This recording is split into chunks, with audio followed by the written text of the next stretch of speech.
Hey everybody. I say this often, it rarely comes to pass. I'm going to try tonight. This will be a short one. I'm going to read a couple pieces of feedback, but first I need to reestablish the context. So a couple days back, I shared some material by Yuval Noah Harari from an article that he published in The Atlantic just over a year ago. It was October 2018. And near the end of the piece, in which he's talking about the challenges of information technology, among other things, and biotechnology, he writes the following. This is in the "What should we do about it" stage of the article. He writes, "For starters, we need to place a much higher priority on understanding how the human mind works, particularly how our own wisdom and compassion can be cultivated. If we invest too much in AI and too little in developing the human mind, the very sophisticated artificial intelligence of computers might serve only to empower the natural stupidity of humans and to nurture our worst but also perhaps most powerful impulses, among them greed and hatred. To avoid such an outcome, for every dollar and every minute we invest in improving AI, we would be wise to invest a dollar and a minute in exploring and developing human consciousness." All right, so in response to that, I was responding to the comment, maybe it's time to open some Mentat schools and get started on, training the Bene Gesserit. All from Dune. If you don't know what I'm talking about, I can't recap Dune in this video. So Sangren Sofrasine writes, and she's quoting John Michael Greer, who I read his old blog, The Archdruid Report. I read it religiously. I knew, he would have a new post out every Wednesday of like 3,000 words or so. I mean, fairly substantial posts. It took a while to read and even longer to think about. Read it every week for years, but I never did get in sync with the publication schedule of his new blog, Ecosophia, and so my reading there has been very sporadic. Usually I only read something on the new blog if somebody sends me a link. So apparently John Michael Greer had talked about this topic of, let's bring back the Mentats. Well, we can't bring them back because they never existed, but prior to, say, widespread literacy, there were memory techniques that people employed that would seem superhuman to us now. There are things that we do that are useful. I mean, obviously reading and writing is useful, but it structures our mind and our brains and our expectations in such a way that it does lock us off from some of our latent powers. So, it's a long intro to this snippet from John Michael Greer's blog. It reads as follows, and I haven't read the whole blog post, just this excerpt. "What makes a revival of the skills of thinking particularly tempting just now is that the bar is set so low.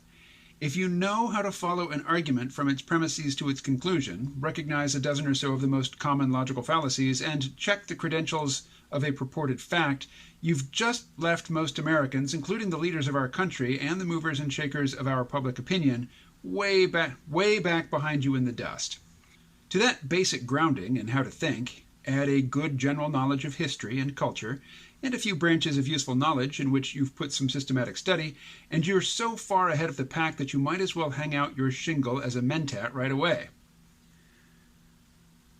So the blog post is called Mentats Wanted Will Train, and I will formulate the intention and state it publicly that I will go and read that, but not right now.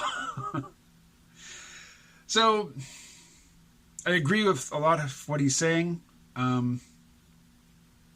The thing is, if you know how to think, if you know how to follow an argument from its premises to its conclusion and evaluate, the interrelationship of those premises and the conclusion to see if it's a valid argument, if you have some basic grasp of logical fallacies, and let me say, I really get annoyed with the logic bros who have memorized a handful of fallacies and then just do extreme pattern recognition, and anything that vaguely reminds them of a fallacy, they just slap that fallacy on it and use it as a thought stopper to say, okay, I've labeled that a fallacy. I don't have to think about anything that was said in this thing that I've just slapped the fallacy label on.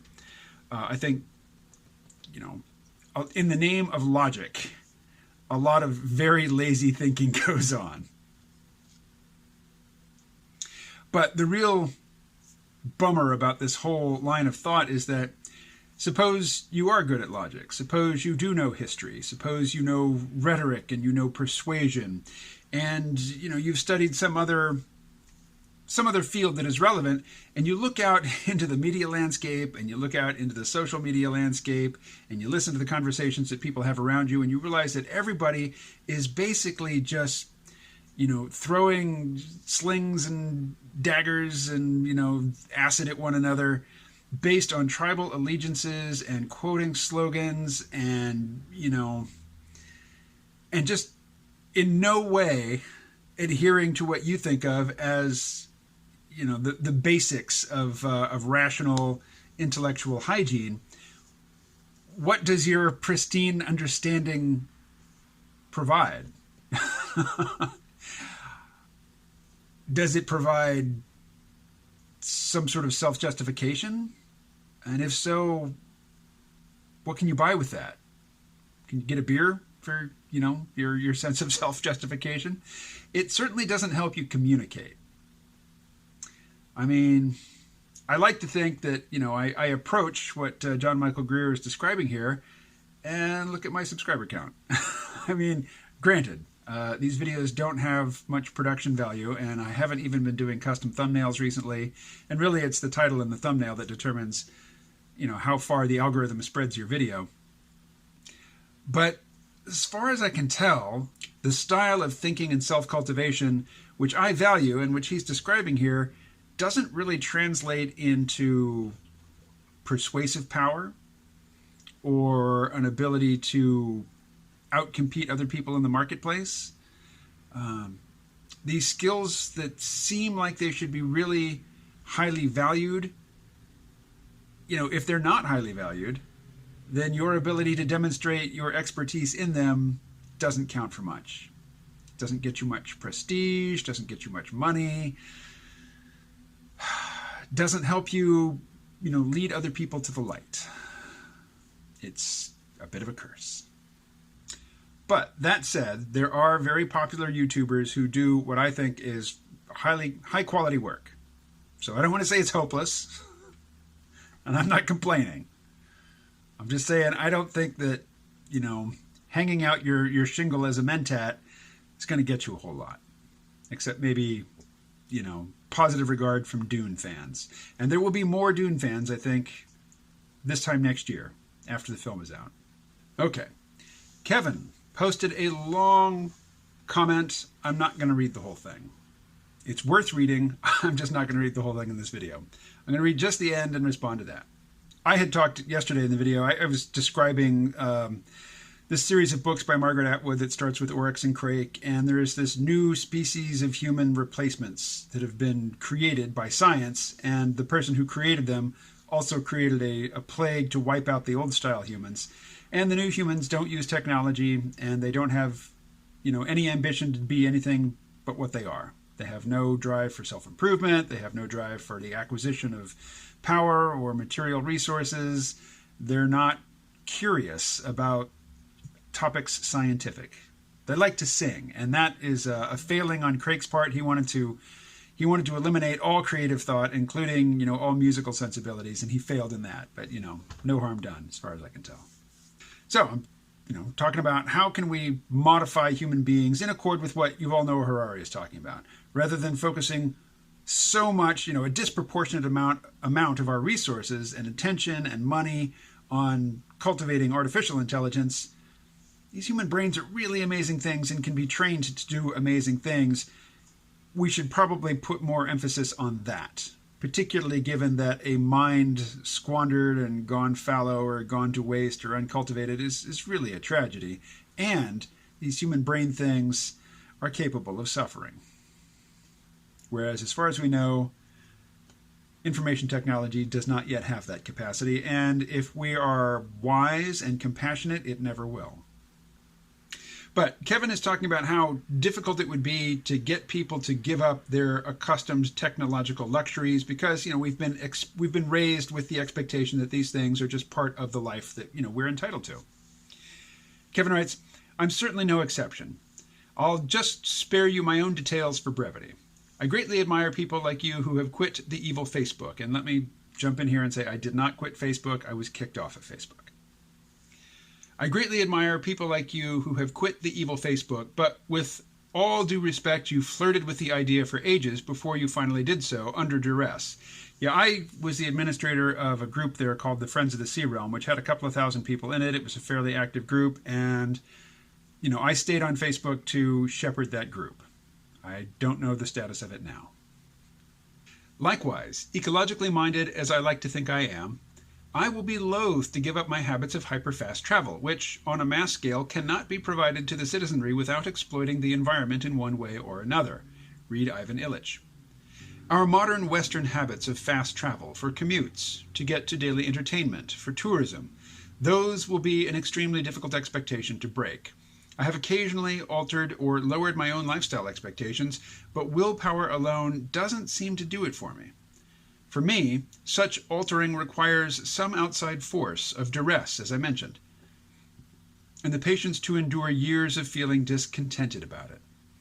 What we need, even more than the science of engineering our children's powers or their ecological harmony, is the wisdom to consciously manage ambitions and expectations. Our capitalist, individualistic Western culture helps us not at all with this and is easily demonstrated to be maladaptive. The avenues I see for progress in that sphere are basically either Eastern philosophy or religions, or John Michael Greer's Golden Dawn magic of controlling perceptions.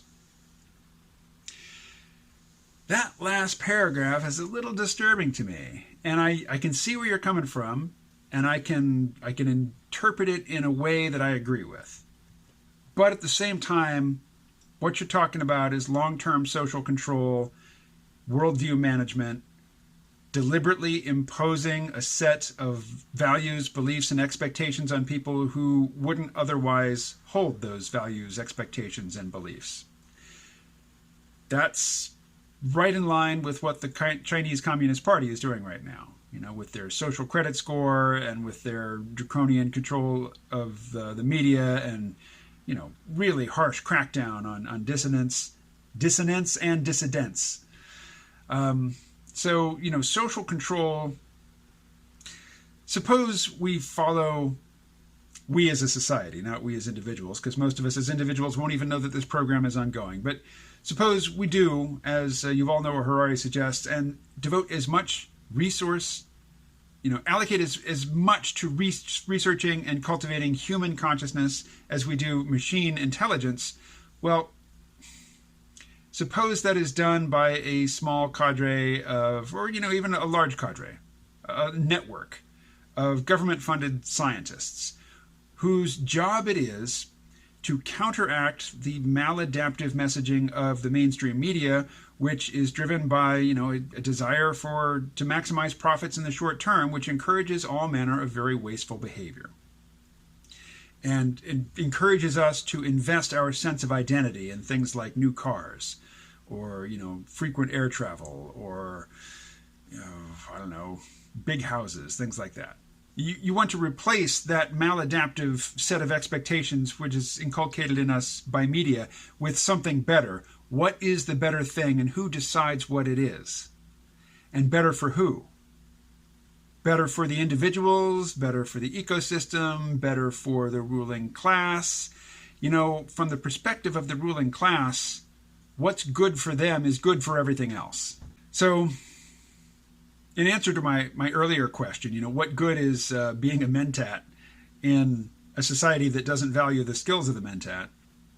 Maybe one thing you can do, is cultivate enough scientific literacy to follow developments in neuroscience so that you have at least some inkling of what new techniques are going to be used to shape your point of view, and to possibly recognize when that's happening, and then make a decision. Don't necessarily reject any incoming message. Just realize that you have the option of evaluating it and either incorporating it, or incorporating it in part or with modifications, or rejecting it if you think that it is really just social control for the benefit of the elites that isn't going to do any good for anybody except the elites.